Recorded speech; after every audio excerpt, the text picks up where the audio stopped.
Dag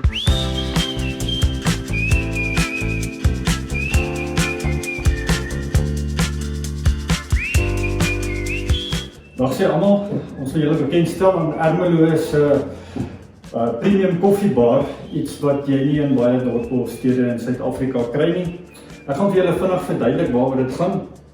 Hier gaan ons net met spesiale toerusting werk, meestal home brewing equipment, toerusting wat jy vir jouself kan aanskaf of deur ons kan aanskaf en wat jy by jou huis kan gebruik. Ek gaan vinnig vir julle noem wat ons alles hier het. En dan gaan ek een van die metodes demonstreer. Goed, die eerste metode wat ons by die huis kan gebruik is die pour-over. Ek kry verskillende tipes pour-over. Hierdie is die Kalita. En jy gebruik dit nou maar net met 'n spesifieke keteltjie wat ook beskikbaar is. En jy kan 'n pour-over maak. Tweede metode wat almal van julle waarskynlik ken, is die gewone plunger. Hierdie is nou net 'n mooi enetjie met olyfhout. Maar 'n plunger wat ons almal by die huis gebruik. Ons kan hom demonstreer in die winkel. En dan is natuurlik 'n spesiale keteltjie, elektriese ketel wat jy jou temperatuur kan stel, want elkeen van die metodes het 'n spesifieke temperatuur waarby jy jou koffie maak. En dan het ons die siphons en ek gaan net nou 'n siphon demonstreer. Hierdie is 'n spesifieke siphon wat 'n vakuum met 'n vakuummetode werk waarin jy jou koffie maak. En dan het ons die Chemex wat ook maar 'n pour-over is, maar net 'n baie mooier ding. Die meeste vrouens dink dit is 'n blompot, maar dit is eintlik 'n koffie maak toerusting. En dan die mokkapot wat baie van julle ook by julle huise gebruik, wat jy natuurlik op jou stoof mee kan koffie maak of as jy op vakansie is of kamp op 'n gasstoofie. En dit maak meestal maar 'n espresso. En dan het ons natuurlik spesiale grindertjies wat ons gebruik. Soos byvoorbeeld die Commandante, een van die beste handgrinders wat jy in die wêreld kan kry, maar daar's ook baie ander tipes handtoerusting. En dan die koffies wat hier beskikbaar is in die winkel is net specialty koffies en die 3 specialties wat ons dan hier beskikbaar het. Specialty is 'n koffie wat gegradeer word 80% en hoër met spesifieke cupping metodes.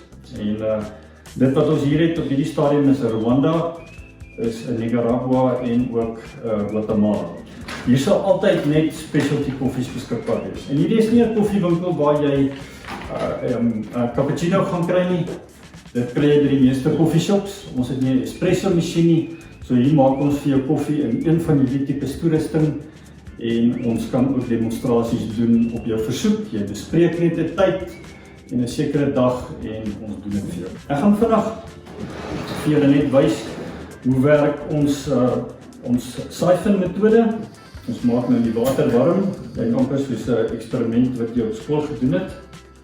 Maar ons gaan nou net 'n vakuum skep hier terwyl hierdie water warm word. Dit vat so rukkie. Terwyl jy die water warm maak, noem ek net vanaf vir julle dat deur die dag by die Koffie Premium bar sal filterkoffie altyd beskikbaar wees en dit sal altyd gemaak wees met 'n specialty koffie. Een van hierdie Rwanda, Guatemala of 'n Nicaragua. En dit sal altyd hier beskikbaar wees wat met 'n filtermasjien gemaak word. Jy kom net in en jy vra en dan word vir jou geskink. As jy natuurlik 'n demonstrasie versoek, dan doen ons dit met een van hierdie tipes toerusting en jy kan dit ook agterna druk. Ons wag nou vir die water in hierdie fles om warm te word. Dan sal hy die water stoot deur hierdie pypie in jou koffiegrinds in, waar jou water dan nou kans kry om jou koffiegrinds te week. En hy trek 'n bietjie en dan wanneer ek die temperatuur aan hierdie kant weer minder maak en hom later afsit, koel hy af en hy suig die koffiewater weer terug.